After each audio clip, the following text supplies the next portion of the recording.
내가 하려고 그랬던 거야. 책거리 하면 학생들이 뭘 마련해 와야 돼. 맞아요. 떡 준비하시겠답니다. 떡 준비해주세요. 네. 저는 식은떡 좋아해요. 지금 밖에 나가면 준비 다 돼 있어요. 다 돼 있어요. 역시 위라만. 정말 문자 보내는 거 아니야? 정말 상상했어 지금. 네. 오늘 마침내 야 시편의 뭐라고 할까요? 시편의 마지막 막편. 마지막. 마지막 장에 우리가 도달하게 되었네요. 네. 시편 공부하면서 선생님 너무 행복했어요. 진짜 정말요? 좋았어요. 정말요. 왜냐하면 시편의 글들이 그 전에 제가 시편을 대했을 적에는 그저 하나의 묵상, 그냥 지나가는 시였다면 네. 이게 뭔가 깊숙하게 제 삶에 적용되는 어떤 부분들까지 흔들어 놓으니까 야, 이게 성경 말씀에 하나님의 그 살아계신 말씀이구나라는 거를 깨닫게 됐어요. 저는 또 하나 느낀 게 네. 원래 성경책 이렇게 읽을 때 그냥 빨리빨리 후 이렇게 읽잖아요. 빨리 읽으려고. 될 수 있으면 빨리. 근데 이번에 시편을 통해서 천천히 읽고 그렇죠. 이거를 진짜 묵상하는 게 뭘까라는 걸 좀 더 깊이 고민하게 된 시간이었던 것 같아요. 아니 오늘 시작부터 비장한데요. 비장한데. 우리도 한 마디씩 해야 될 것 같아. 저는 이따가 이욕을 담아서 말씀을 그렇게 읽겠습니다. 와. 비장함을 담아서. 이 비장한 말씀이 아닌데. 할렐루야 자체가. 눈을 부릅뜨고. 어서 빨리 읽고 싶은 표정이네요. 아쉽지만 그래도 마지막을 또 네. 해야겠죠. 오늘 수업 시편 99강 호흡이 있는 자마다 찬양하라. 시편 1편 기억나요? 어떤 말로 시작되죠? 복이 있는 사람은. 복 있는 사람은 복 있는 사람은 네. 악인의 꾀를 네, 쫓지 아니하며 그렇게 가죠. 네. 근데 복 있는 사람에 대한 이야기 나오죠. 네. 어떤 사람이 복이 있었습니까? 오만한 자리에 앉지 않고 악인의 길을 쫓지 않으며. 저 시편 소녀. 진짜 누나가 이야기하니까 네. 또 다르다. 그렇죠. 느낌이. 그렇게 그게 악인이에요. 근데 의인들은 어떻게 살기 때문에 복 있는 사람이에요? 주야로 주의 말씀을 묵상하는 자들. 맞아요. 모범생이다.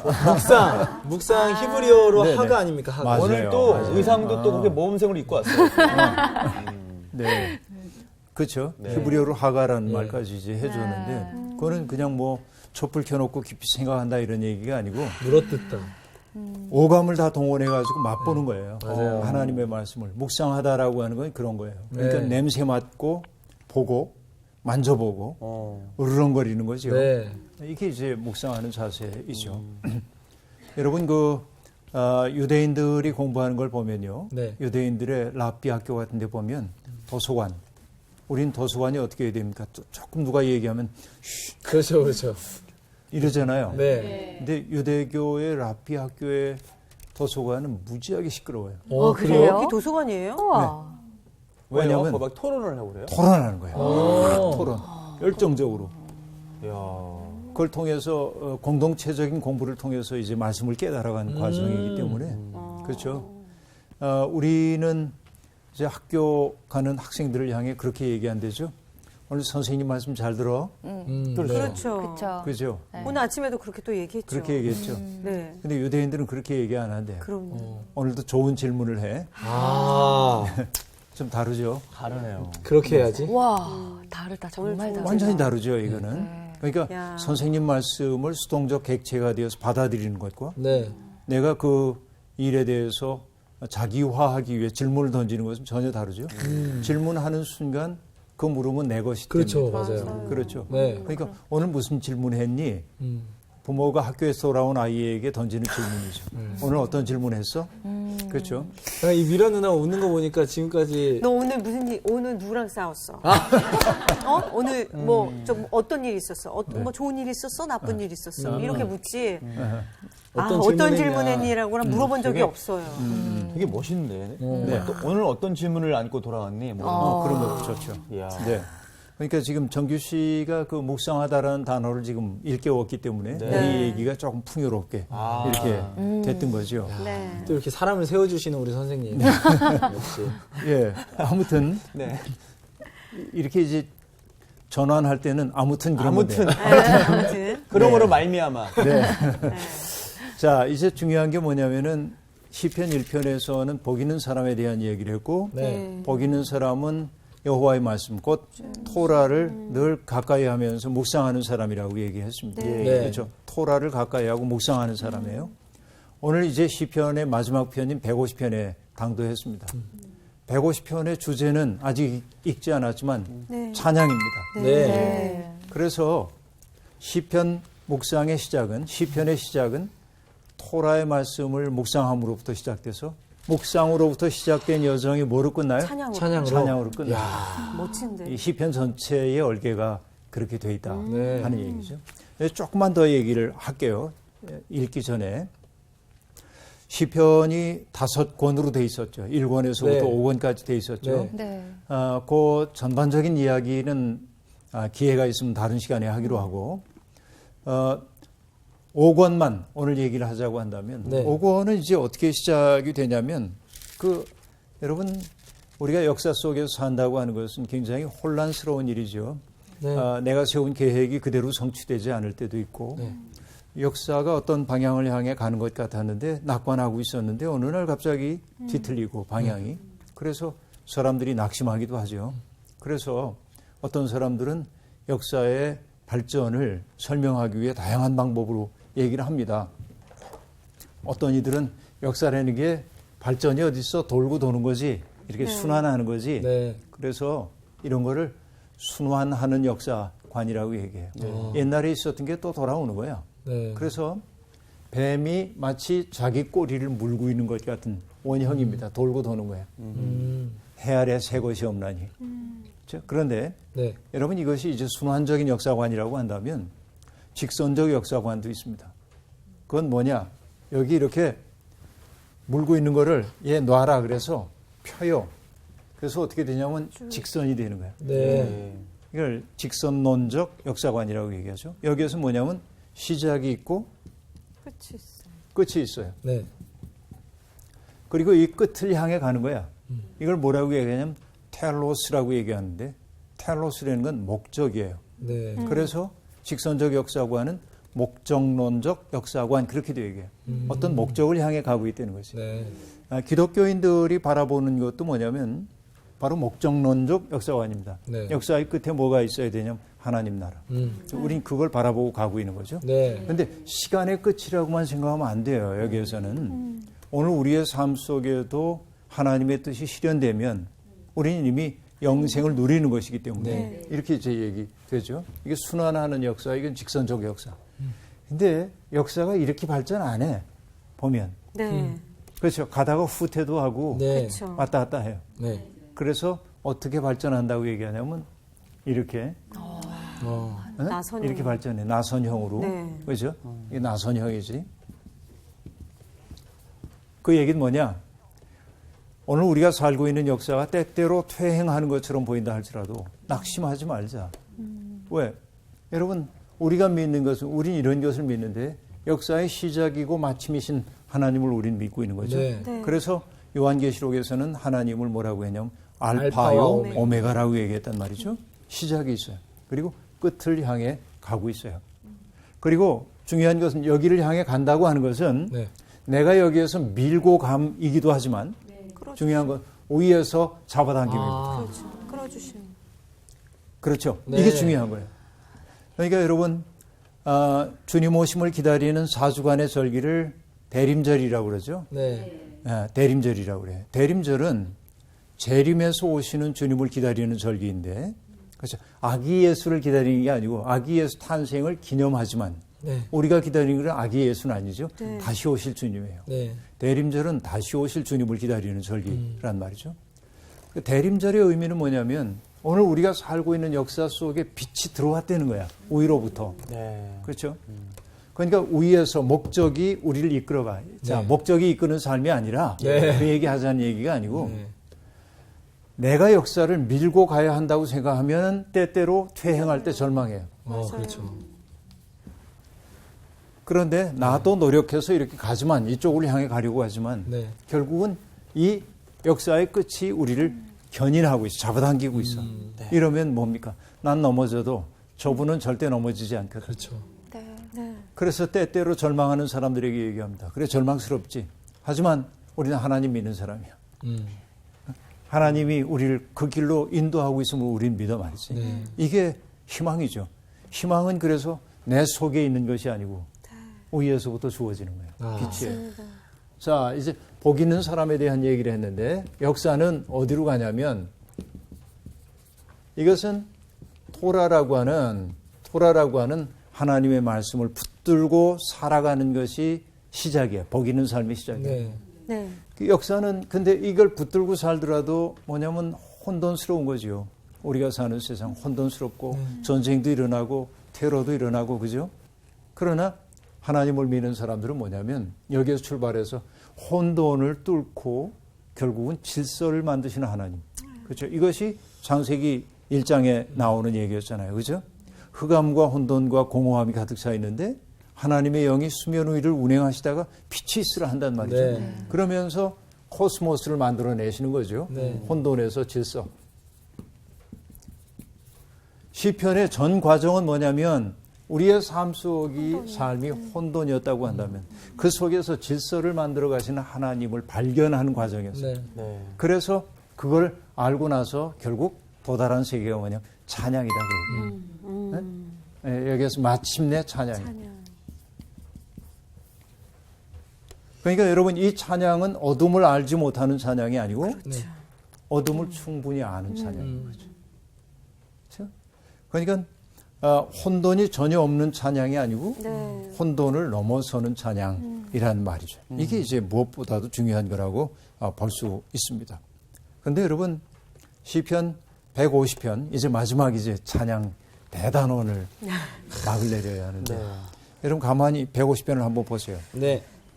마지막 절 호흡이 있는 자마다 여호와를 찬양할지어다 할렐루야 하는 이 대목은 시편 전체의 결론입니다. 네. 그렇죠. 호흡이 있는 자마다 그죠? 네. 그래서 5절까지 보면 5절까지 보면 어떤 구조로 되어 있냐면 각 절마다 찬양할지어다 하는 말 두 번씩 들어가요. 네. 그렇죠. 교차되어 있는 거죠. 그죠? 찬양하며 찬양할지어다. 그죠. 네. 주고받는 거지. 네. 주고받는 거지. 우리 이 시편을 그렇게 한번 읽어볼까요? 네. 요한 씨부터. 예. 한 사람이 절반을 얘기하면 네. 그렇게 읽고 150편을 한번 그렇게 낭독해 볼게요. 네. 시작하죠. 갑니다. 네. 네. 네. 받을게요.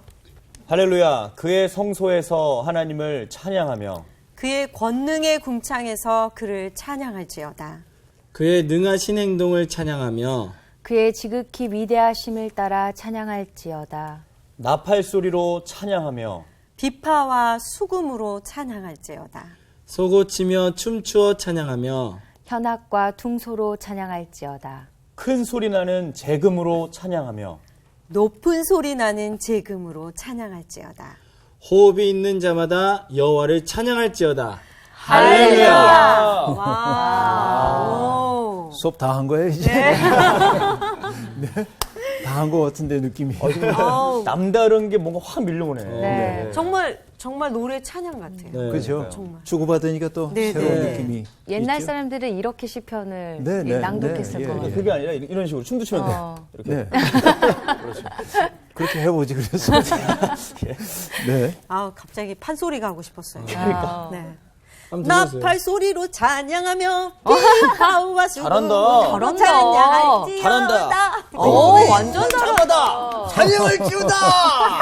소고치며 춤추며 찬양하며 얼쑤. 현악과 둥소로 찬양할지어다. 오늘 수고하셨습니다. 오, 진짜 그냥 잘한다. 갑자기 하고 싶었어요. 영감이 나오는구나. 네. 오, 진짜. 그분이 오셨네. 와. 선생님. 오셨어요. 그분이 노래를 오셨어요. 네. 야, 여러분, 시인들이 시적 영감을 받잖아요. 네. 그러니까 섬광이라고 그래, 이게. 섬광처럼 뭐가 탁 와서 치는 거지. 그게 깨달음의 순간이지. 그러니까, 시를 읽다 보면 쭉 평범하게 가다가 시가 되는 순간이 있어요. 네. 어? 근데 그 시가 되는 순간이 없으면 시적인 것은 감동이 그쵸. 없어요. 네. 근데 그 시가 되는 순간이 섬광처럼 내게 와. 그걸 어떤 분이 뭐라고 얘기하냐면 기독교인의 경우에 이렇게 얘기합니다. 성령을 통한 영의 임신이래. 성령이 와가지고 내 속에서 뭔가를 잉태한 거야. 그렇죠. 영감이 굉장하죠. 네. 진짜 표현이 또 어마어마하네요. 네, 네. 잉태하고 싶네요. 정말. 성령을 통한 잉태. 네. 그러니까 여러분 근데 여러 가지를 잉태하고 싶은 데 지금.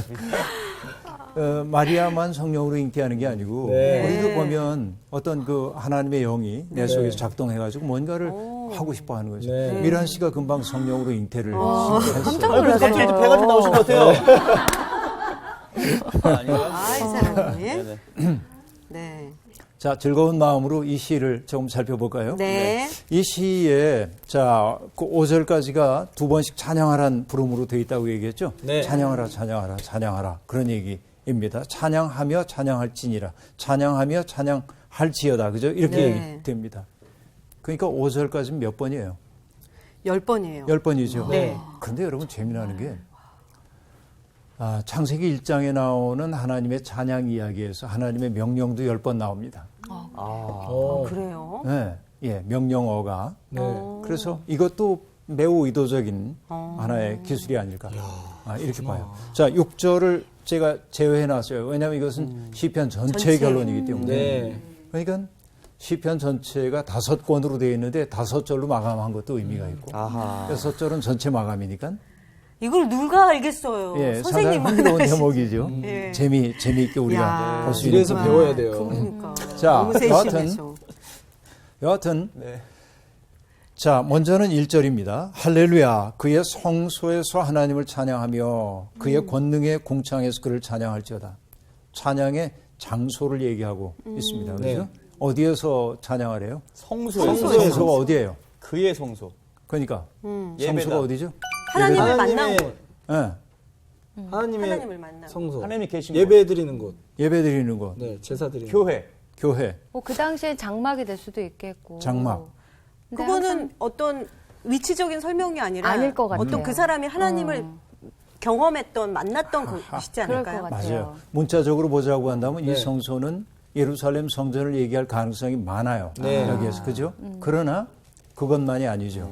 금방 미란 씨가 정확하게 얘기를 했는데 내 삶 속에서 하나님을 만났던 기억, 그렇죠? 그 네. 기억. 여러분, 제가 요즘 좋아하는 말이 있는데요. 어느 신학자가 사용했던 용어인데 네.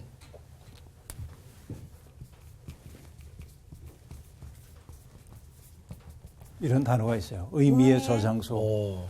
자, 어떤 거이냐면 생각해 보세요. 어떤 게 의미의 저장소일까요? 지금 제 교인 가운데 그 아주 그 좋은 직장을 다니던 부부가 네. 어느 날 직장을 그만뒀어요. 왜요? 그리고 세계에 있는 공동체를 찾아 다녀보겠대. 내 삶을 어떻게 살지를 결정하기 위해서. 근데 꽤 좋은 직장에 연봉 많이 받던 친구입니다. 오. 그리고 다 내려놓고 지금 어디에 가 있냐면 캐나다에 가 있습니다. 오. 거기에 후터라이트라고 하는 공동체에 들어가서 노동을 하면서 지내요. 거기에서. 거의 무소유입니다. 거기에. 근데 내 교우가 편지를 제게 보내왔어요. 그러면서 이 후터라이트 공동체는 유럽에서 시작된 공동체인데 네. 신앙의 순수함을 지키기 위해 박해를 많이 받던 공동체입니다. 나중에 그 동유럽으로 갔다가 또 미국으로 갔다가 나중에 캐나다로 가고 그러는데 평화주의자들이기 때문에 네. 전쟁을 기획하는 이들에 의해서 언제나 미움을 받는 사람들이었습니다. 그래서 많은 사람들이 순교를 당하기도 했습니다. 약 1,300명 정도의 순교자의 그 기록들이 후터라이트 연대기 속에 기록되어 있다고 얘기를 해요. 그래서 제가 그 얘기를 들으면서 그 청년에게 답장을 쓰면서 얘기했습니다. 후터라이트 공동체가 가지고 있는 그 연대기는 바로 그들의 미래와 그리고 그들의 과거를 돌이켜보고 내다볼 수 있는 의미의 저장소다. 언제나 그곳을 돌아보면서 내 삶의 의미를 되찾는 거죠. 네. 마치 여러분 이스라엘 사람들의 의미의 저장소 그러면은 출애굽 사건, 네. 그래서 바벨론으로부터의 구출 그런 거죠. 예수님의 12제자에게 의미의 저장소는 가장 중대한 사건 뭐였을까요? 부활 사건이었겠죠. 그렇죠. 그렇죠. 우리 역사 속에서도 의미의 저장소들이 있습니다. 3.1운동, 네. 그렇죠. 4.19 혁명, 6.25. 6.25 이런 것들이. 네. 그러니까 그곳으로 가면 내가 어떻게 존재해야 하는지를 되새김질하도록 만드는 의미의 저장소들이 네. 각각 있죠. 사람마다 이런 게 있어요. 있었죠. 근데 여러분 예를 들어서 야곱을 생각해 봐요. 예. 형 에서를 피해 가지고 달아나던 야곱이 얼마나 두려웠을까요? 광야에서 홀로 간다는 게. 네. 그러다가 그가 그냥 자야 하죠. 길바닥에서 약복과. 노숙이죠. 근데 뭘 했다는 거예요? 돌베개를 뱉다는 거죠. 네. 네. 그렇죠. 돌베개를 베고 누웠어. 그때 그는 뭘 경험하죠? 갑자기 비전이 보였어요. 그에게 네. 꿈속에. 하늘에 닿는 계단이 사다리. 보여요. 네. 우리가 이렇게 올라가는 사다리는 아니고 그것은 돌계단. 땅에서 하늘에 닿는 돌계단으로 생각하면 돼요. 거기에서 천사들이 오르락 내리락 하는 걸 봅니다. 그래서 일어나죠. 야곱이. 그래서 이렇게 얘기합니다. 아, 이곳이 하나님의 집이구나. 그래요. 그래서 그것을 뭐라고 부르냐면 베델. 베델. 베트는 집이란 뜻이고 엘은 하나님이에요. 하나님의 집이에요. 네. 베들레헴이라고 하는 말도 있죠. 네. 베들레헴이라는 것도 빵집이야. 베들레헴은. 배 둘레 햄이 아니잖아요. 네. 참요. 어쨌든 바로 그곳. 베델. 내가 혼자라고 생각했던 그 시간. 네. 그때 하나님이 나를 만나 주신 거지. 네. 그렇죠. 그래서 야곱에게 하나님이 얘기하죠. 너 어디에 가 있든지 내가 함께 있을 거야. 네. 네. 내가 반드시 돌아오게 할 거야. 너 있는 곳에 내가 함께 있으면서 내게 복을 줄 거야. 네. 하고 얘기합니다. 자, 야곱이 이제 외삼촌이 있는 곳에 가서 사는데 네. 어려움이 없지 않잖아요. 그런데 그를 일으켜 세워준 건 뭐였을까요? 그때의 하나님의 기억이 약속의 말씀. 그 약속의 말씀. 그게 의미의 저장소야. 돌아갈 수 있는. 그렇죠? 마치 이스라엘 사람들이 요단강을 건넌 다음에 길갈에다가 그렇죠? 강에서 가지고 나온 돌 가지고 기념비를 세우거든요. 네. 후세 사람들이 이게 뭐냐고 묻거든. 이날의 사건을 얘기해 주라 말이죠. 그렇죠. 이 의미의 저장소야. 의미의 저장소들이 꽤 많은 거죠. 그렇죠. 그러니까 야곱의 경우에는 금방 얘기했던 베델, 돌베개를 베고 잤던 베델. 모세에게는 어딜까요? 광야. 모세에게는 광야에서 호렙산. 특별히 떨기나무. 그렇지. 떨기나무. 떨기나무. 그렇죠. 그 사건이 그에게 의미의 저장소지. 언제나 거기 가면 맞아요. 내가 왜 존재하고 있는지를 알게 되는 거죠. 베드로에게는 뭐죠? 주님의 부름을 받았던 갈릴리 갈릴리. 호수가. 네. 그렇죠. 그런 것이에요. 그러니까 성소는 물론 예루살렘 성전을 뜻하는 것일 수도 있지만 내 삶 속에서 하나님을 대면했던 모든 장소. 저도 있네. 그거 얘기하니까 지금 갑자기 생각이 났어요. 어디예요? 제가 11평짜리 아파트에서 할머니, 언니, 오빠, 엄마, 아빠 이렇게 5명이 살았거든요. 방 2개짜리. 근데 그러니까 제 방이 없잖아요. 그러니까 저는 항상 저희 집이 1층 101호였는데 현관 들어오자마자 저희 집이잖아요. 그러니까 그 현관 들어오는 그 사람들이 왔다 갔다 하는 데 있죠. 거기다가 항상 밤이면 제가 돗자리를 폈어요. 그러니까 거기다 돗자리를 펴서 그 현관등의 그 불빛을 이용해서 거기서 제가 일기를 썼던 그 중학교 때 그 일기를 아직도 제가 갖고 있거든요. 근데 제 일기가 그때 기도문이었어요. 그래서 하나님하고 기도하는 그 기도문이었거든요. 비록 제가 지금은 너무 가난하지만 엄마 아빠가 가난한 거지 제가 가난한 건 아니죠. 이러면서 하나님을 그 만났던 그 기억이 저도 의미의 또 저장소가 온다, 있어요. 또 온다. 그렇죠. 그래요. 의미의 저장소란 말 네. 무슨 네. 말인지 알겠죠. 네. 그러니까 우리에겐 다 있어요. 저런 네, 것들이. 맞아요. 내 삶을 내 삶 되게 만들었다. 네. 그런 것들이. 그러니까 성소는 특정한 장소만을 얘기하는 게 아니고 네. 이런 경험. 그러니까 하나님이 안 계신 곳이 어디 있겠어요. 맞습니다. 그러니까 성소에서 하나님을 찬양하며라고 얘기하는 것은 여러분 특정한 장소를 얘기하는 게 아니라 우리의 모든 삶의 자리에서. 그렇죠? 그다음에 어디에서? 권능의 궁창에서. 이 얘기는 뭐냐면 하늘 웅장한 창공에서요.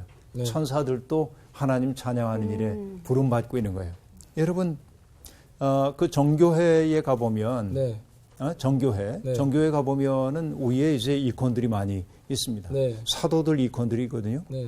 근데 사도들이 있고요. 거기 이제 그리스도 판토크라토르 네. 만유의 주님이 계시고 사도들이 쭉 있어요. 근데 밑에 회중들이 예배를 드리잖아요. 정교회 예배에서 중요한 건 뭐냐면 오늘 땅에서 드려지는 예배가 우리만의 예배가 아니에요. 사도들도 저기 함께 동참하는. 그치. 그게 정교의 예배 신학입니다. 네. 위와 아래가 함께 하는 거예요. 그러니까 지금 1절이 얘기하는 것도 같이. 그런 거예요. 권능의 궁창에서 주님 찬양하여라. 나만 지금 찬양하는 게 아니야. 온 세상이 찬양으로 이제 부름을 받고 있습니다. 네. 그 다음에 2절을 보면 찬양의 이유가 등장하고 있습니다. 뭐라고 하죠? 그의 능하신 행동을 찬양하며 그의 지극히 위대하심을 따라 찬양할지어다 하고 말합니다. 네. 능하신 자, 행동을 능하신 어떤 걸까요? 행동이라는 게 뭐예요? 능하신 행동이 뭘까요? 능력 있는 능력 있는 네. 행동이죠. 특별히 여러분 출애굽 사건을 기억을 해보면 되겠어요. 홍해. 어떤 거예요? 억압을 깨뜨리고 맞습니다. 자유로 백성을 이끄시죠. 이것이 하나님의 능하신 행동이었어요. 바로로 상징되고 있는 세계. 네. 소수의 사람만 자유를 누리고 네. 다수의 사람이 예속된 삶을 사는 그것이 하나님 보시기에는 아름다운 세상 아니에요. 그래서 하나님이 개입하셔요. 역사 속에. 바로 이것이 능하신 행동이죠. 그래서 하나님이 하시는 일은 지금도 억압의 철장을 깨뜨리고 연약한 자들의 살 권리를 되찾아 주시려고 합니다. 그렇죠? 바로 그것이 바로 능하신 행동이라고 얘기할 수 있겠습니다. 네. 그러니까 우리가 잊지 말아야 될 것은 지금은 비록 내 삶이 네. 고달플지라도 하나님은 언제나 나를 자유의 공간으로 인도하기를 원하십니다. 그렇죠? 그러니까 그의 능하신 행동을 인해서 찬양하자. 그의 지극히 위대하심을 인하여 찬양하라고 얘기했어요. 그렇죠? 네. 지극히 위대하심. 여러분, 하나님의 가장 큰 위대함이 뭘까요? 자,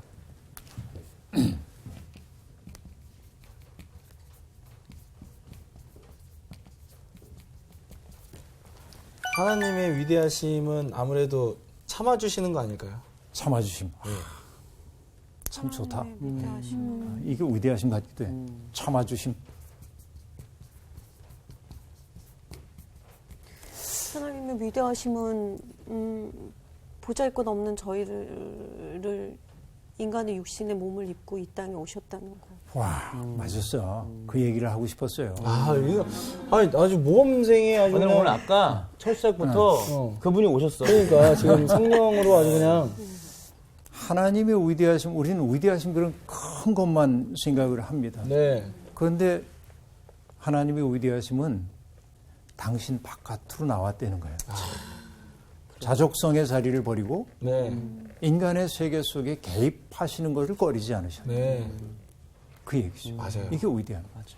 여러분, 초월이라는 게 있잖아요. 초월. 네. 넘어서는 거죠. 네. 신학적으로 초월 그러면 사람들이 뭔가 그 신적인 어떤 세계를 얘기하는 것처럼 보여요. 네. 근데 우리도 일상 속에서 초월을 합니다. 어떤 거냐면 나도 배가 고픈데 네. 지금 보니까 정규 씨가 너무나 오랫동안 먹지 못했어. 저 진짜 배고픈 거 어떻게 하셨지? 그죠? 그래서 얼굴이 내가 뭐라고 배고파요. 얘기하냐면 그래서 지금 꼬르륵거려요. 먹을 게 한정돼 있거든. 네. 그때 내가 뭐라고 얘기하냐면 나는 괜찮아. 먹었거든. 정규 씨 먹어. 하고 얘기해요. 자, 내가 정말 먹기 싫어서가 아니라 네. 정규 씨를 위해서 내 욕망을 거슬렸죠. 네. 이런 게 뭐냐? 자기를 뛰어넘은 거지. 초월한 거지. 초월이 멀리 있는 게 아니고 멀리 있는 게 아니에요. 이것이. 그래서 뭐냐? 여러분, 사람들이요. 사랑의 능력이 퇴화된 사람들은 다른 사람들과 만나려고 하지 않습니다. 네. 왜? 만나면 그에 의해서 내가 변화될 것이 두려워서. 불편하니까. 그래서 규정하기를 좋아해. 만나진 않고. 네. 저 사람은 어떤 사람이고 저 사람은 어떤 사람이고 네. 장벽을 만드는 거예요. 스스로 자기가 만든 장벽에 타자들이 내 삶 속에 이게 장벽이죠. 네. 타자들이 내 삶 속에 개입해 들어오지 못하게 장벽을 만들어요. 그렇죠. 타자들은 언제나 위험하다고 느끼기 때문에. 불쌍하다. 그러니까 이 장벽을 스스로 만든 사람들은 뭐라고 생각하냐면 이 사람들은 늘 위험해. 위험해. 그렇죠. 그러니까 제거되어야 할 대상입니다. 그런데 여러분 이 장벽을 허물고 그에게 가보면 그 타자들도 위험한 사람 아니에요. 맞아요. 그렇죠. 그럼. 우리와 비슷한 사람인 거죠. 그의 아픔을 이해하고 나면 내가 이전처럼 살 수 없는 거지. 그 마음을 연다고 하는 것은 내가 이전과 같은 방식으로 살 수 없을지라도 네. 그에게 다가감이에요. 네. 그렇죠. 하나님의 가장 큰 위대하심은 뭐냐?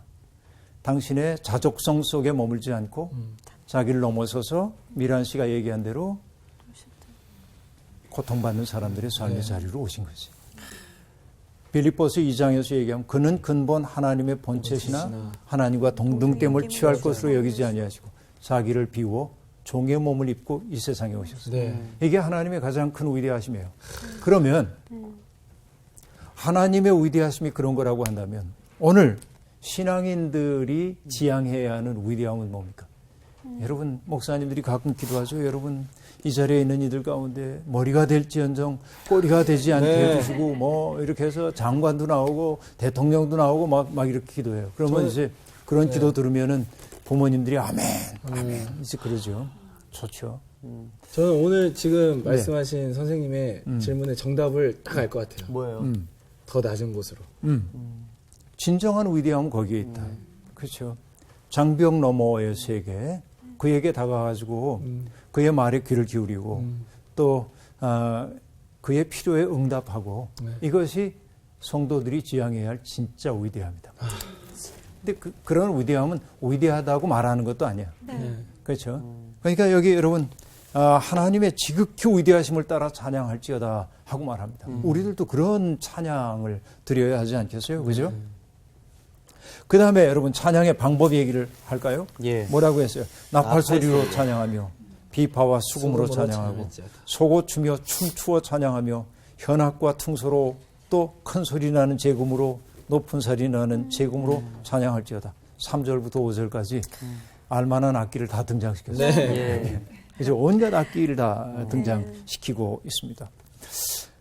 그런데 여러분 뭐 그 나팔이라는 게 뭐 트럼펫이라고 영어로는 되어 있지만 사실은 이렇게 그 양에 휘어진 뿔이죠. 두 하고 부는 거. 양각나팔 같은 그런 것들을 얘기하죠.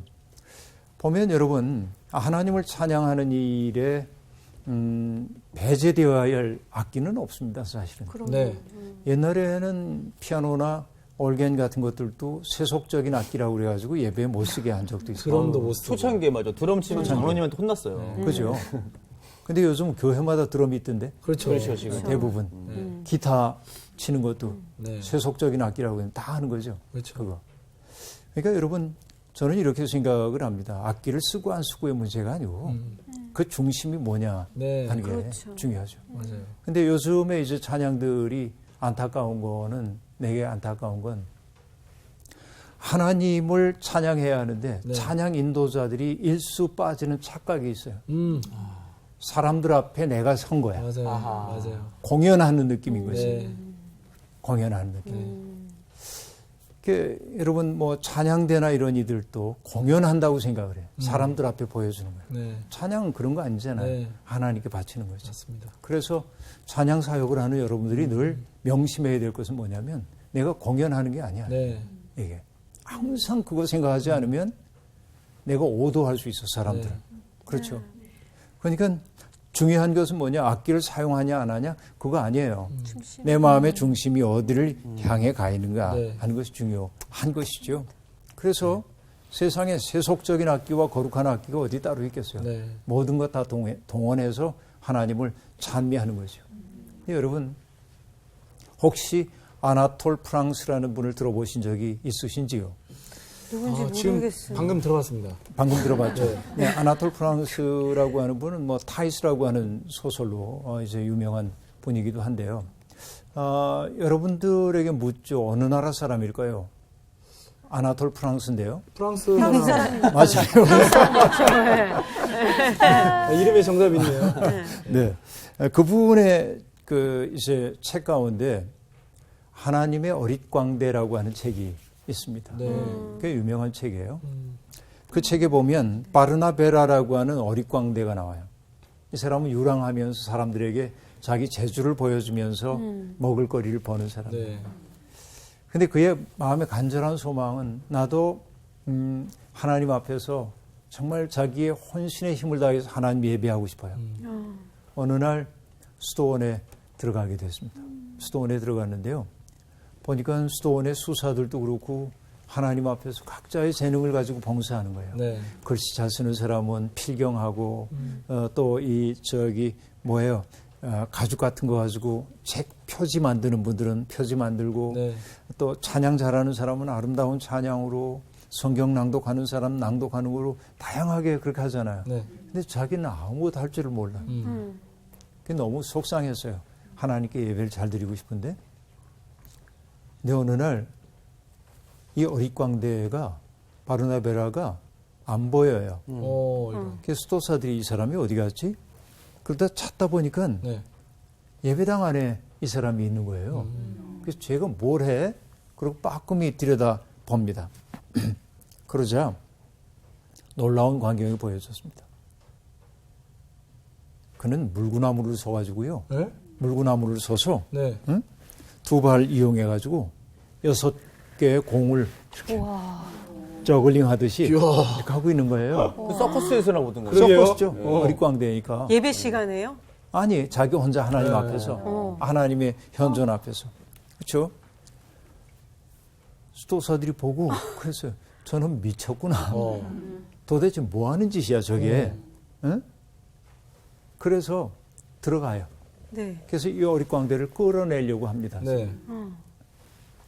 근데 예수님의 어머니인 성모 마리아가 내려와요. 높은 자리에서.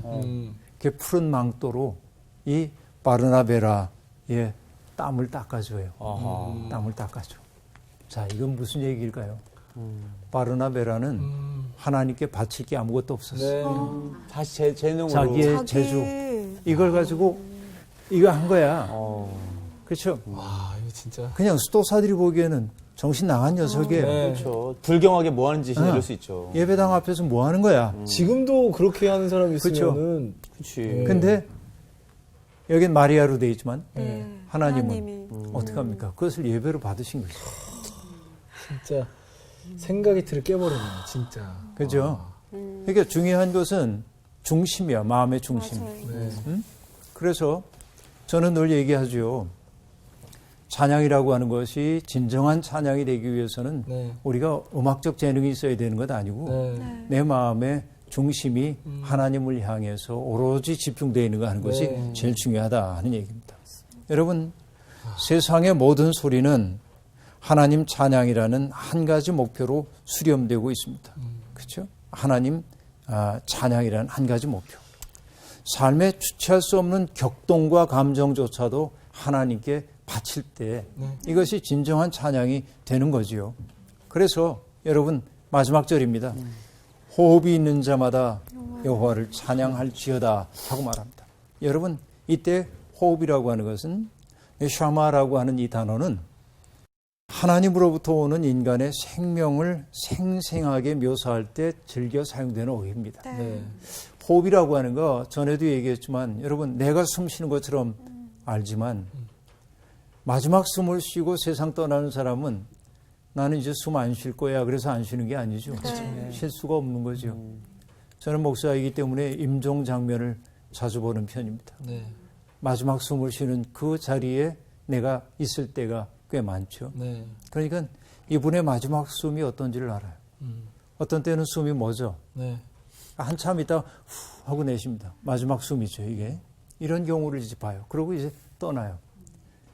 그 광경을 볼 때마다 하나님께서 내게 숨을 불어넣어서 살게 하시고 숨을 거둬가셔서 떠나게 하신다는 그 얘기가 실감 있게 다가오는 거죠. 네. 호흡이 있는 자마다 하나님 찬양하리라.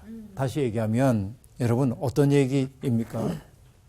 내가 오늘 숨을 쉬고 산다고 하는 그 사실 자체가 하나님의 은총임을 깨닫고 그래서 내 삶이 하나님을 향한 예배가 되게 살라고 하는 이야기이죠. 네. 그렇죠? 욥기 32장에 보면 이런 표현이 나옵니다. 그러나 사람의 속에는 영이 있고 전능자의 숨결이 사람에게 깨달음을 주신다 하고 말합니다. 여러분 내가 오늘 살아있는 것이 하나님의 은총이 지속되고 있음을 우리에게 일깨워 주죠. 그러니까 여러분도 그렇고요. 방송을 보시는 분들도 내 삶이 너무 고달프고 힘겹고 정말 하찮아 보이고 죽고 싶고 그렇다 할지라도 내가 숨을 쉬고 있다는 이것이 하나님이 나를 버리시지 않았다는 사실을 알아야 돼요. 그렇죠? 이거를 알게 될 때 나는 살아야 할 이유가 생기는 거야. 네. 그렇죠? 네. 그래서 내 삶이 찬양이 되도록 살아야 하는 것이죠. 중요한 것은 뭡니까? 찬양해야 할 이유가 있어서 찬양하는 게 아니고 네. 여러분 하나님의 신실하심에 대한 신뢰를 내가 회복하게 될 때 나는 저절로 그분을 찬양하지 않을 수가 없죠. 네. 신뢰에서 찬양으로. 네. 그렇죠? 이때 내 속에 뭐가 유입되냐면 하나님의 호흡이 생생하게 다시금 유입되는 거예요. 그때 우리는 새 노래를 부를 수 있게 돼요. 자, 하나님의 말씀에 대한 묵상에서부터 시작된 시편의 여정이 호흡이 있는 자마다 하나님을 찬양하라고 하는 찬양의 부름으로 맞춰졌습니다. 여러분의 삶이 호흡이 있는 동안 하나님을 향한 예배의 삶이 되기를 바랍니다. 고맙습니다. 감사합니다.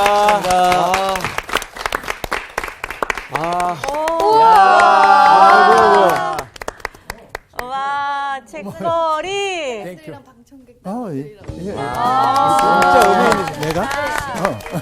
도와드리겠습니다. 저 들고 있을게요. 우리 성서학당의 미디어 작가 김사람 작가. 감사합니다. 잘하세요. 뭐 이렇게 뒤에서 부스럭부스럭 하고 있나 했더니 떡을 이렇게 진짜 이런 의미 있는 기술. 하나씩만 드세요. 네. 드세요. 책거리에 떡 너무 기가 막혀요. 좋네. 진짜 너무 야, 오늘 너무 감사합니다. 그래서 우리 김사랑 작가가 오늘 또 이렇게 아름답게 또 이렇게 자, 이렇게 나눠드려요. 아유 감사합니다. 제가 호박떡 좋아하는데 어떻게 하셨어요? 아 저는 이 색깔 좋아요. 이 색깔. 선생님 남은 건 제가 다 먹겠습니다. 요한 씨 어디 갔나 했죠. 아, 이거 너무 좋아요. 고맙습니다. 아, 감사합니다. 성사학당 화이팅! 아 진짜. 고마워요. 아유 감사합니다. 이번 주 퀴즈입니다.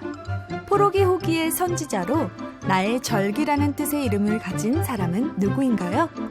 1번 오바댜, 2번 말라기, 3번 학계.